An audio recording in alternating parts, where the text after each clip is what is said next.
Guys, so NIO did a 1,000 IQ move to make sure they secured those orders. All right, this is absolutely brilliant. And also, it seems like cash burn, but it's actually quite smart. So we know that Envo has a lot of pre-orders. All right, but these pre-orders are refundable. Now, what is one of the ways that NIO can make sure that people don't refund their pre-orders? Well, free charging, free swapping.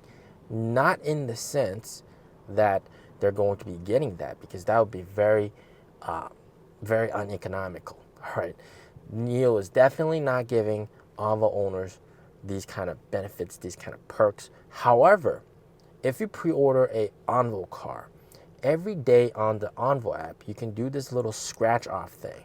All right, and what you can get is credit that goes towards charging or swapping. Okay, one or the other. And NIO is giving away 100 million RMB worth of credits. That's almost like a little bit under 20 million US dollars. All right, 15 million US dollars, around that. And these charging or swapping credits. So every day you can accumulate the amount goes from like 3 or 2 or all the way up to like 1,888, and this can be used for your Envo vehicle for charging or swapping, and it goes towards that. So what you're seeing is every day people are on the Envo app and they're scratching this off, and of course they're accumulating a lot of these credits. And if you have a lot of them, for example, if you have like 700, 800 RMB, and then maybe even 1,000 or 2,000 RMB worth of charging credits and swapping credits, that's enough for like maybe 10 or 15 swaps, right? Or even more. So, that's NIO's way of actually locking in these orders. All right, very, very smart. And of course, if you deposit 2,000 for Envo, you can that equates to 6,000 when you purchase the car. And of course, they're going to have other perks and benefits at the launch day. But what you're seeing in general is no, Envo owners will not get free battery swap or free charging. They will only be getting these credits before the vehicle officially launches, and that motivates them to get the car once you have a lot of these credits. Why not? Because you can charge for free for a couple times or swap for free for a couple times and use up those credits. So that's incentive. I think it's very calculated, very wise to offer this. Now, Envo's strategy is absolutely smart in my opinion, because the biggest hurdle for Envo going forward in terms of sales is the branding power. Okay, branding power. NIO has a lot of branding power. The brand is very desirable, and both the NIO manager and I agreed that if that car was launched as ES4 or EC4, man, it would break everybody. It would kill everybody. All right, but because it's launched as a new brand, and don't get me wrong, the product is absolutely fantastic. It's revolutionary, 900 volt, all that kind of stuff.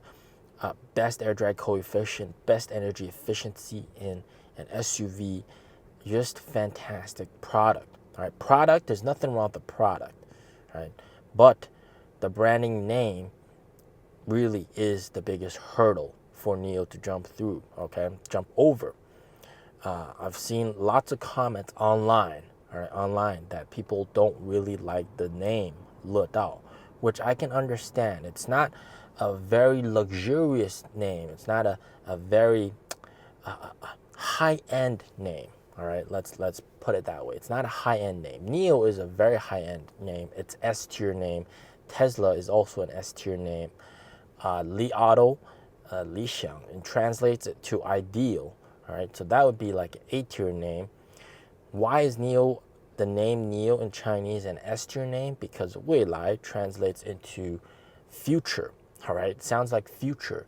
So, you're buying a car from the future. But also, the Wei in 未来 is blue. So blue sky coming. So that's where blue sky coming comes from.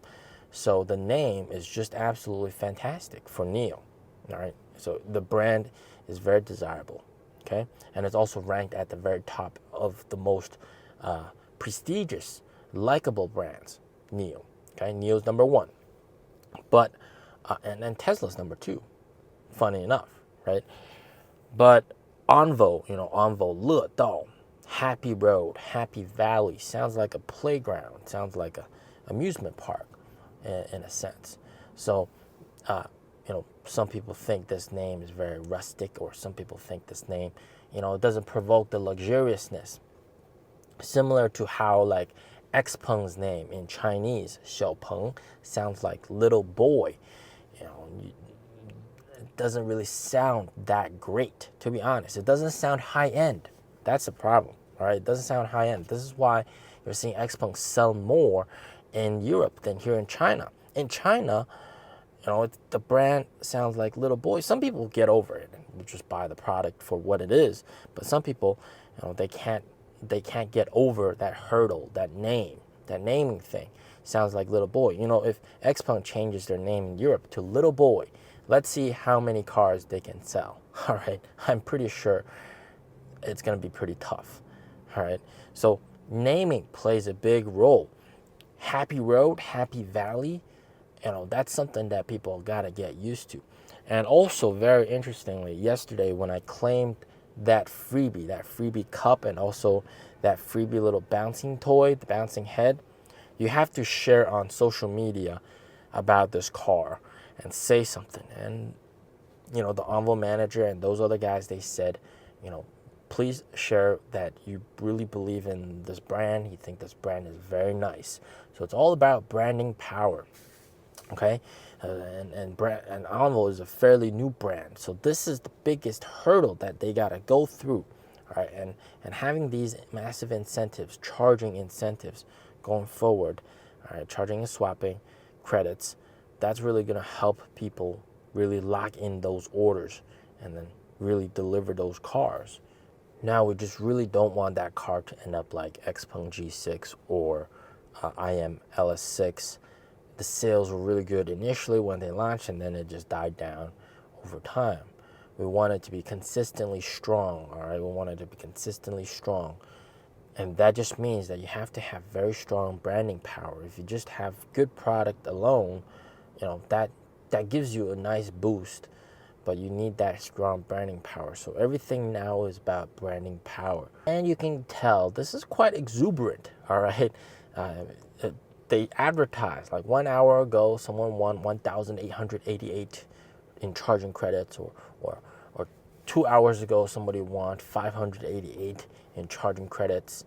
So this is pretty interesting. And of course, one other way to, of course, get more of these scratch tickets, every day you get one, but if you invite people onto Envo brand and they register the app, and you're going to get another bonus scratching ticket. So this is almost like the lottery, guys.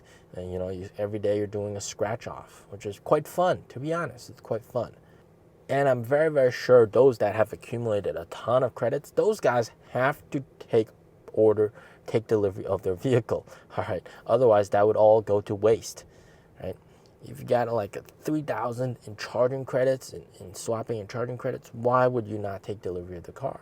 Right? You can swap for almost like a couple months for free, especially in marketing. How are they going to do that? Because NIO does place some ads on like TikTok here in China, Weibo, WeChat, etc. And NIO in itself is a pretty fairly well-known brand, okay? But Envo as a new brand, NIO's got to pump in some money for marketing as well. How are they going to do it? You got to understand, Envo doesn't even have its own swap stations, right? So in that sense, it's. I wonder if NIO is going to have some swap stations, have it like Envo branded swap stations instead of like the NIO silver look, have it like an Envo orange look, just to promote the brand. But of course, NIO can still swap there. That would be a fantastic idea. But marketing and brand positioning is going to be very, very key going forward, brand power. Now, in terms of the NIO brand, NIO is apparently getting around 5,000 to 5,300 orders per week. And this is from people in the know. And the ratio is 40% are ET5, ET5Ts, 40% ES6, and the remaining 20%. And NIO has really pumped up the incentives for the ES7 and all these other vehicles, giving away up to 50,000 of free options to, of course, boost sales of these vehicles. Now, going to some of the stores, the sales reps have told me that sales orders are very, very strong. Customers are checking out the car. They're very, very interested in the car. So in a sense, NIO is giving away 100 million RMB worth of charging credits, but they're not promising any like permanent free battery swap for life kind of thing, which is what like some NIO owners have. And that's obviously a prolonged cash burn. So this is only a temporary expense that they're doing, right, to basically lock in sales, which I think is very, very smart. As always, stay safe, stay healthy. Peace out.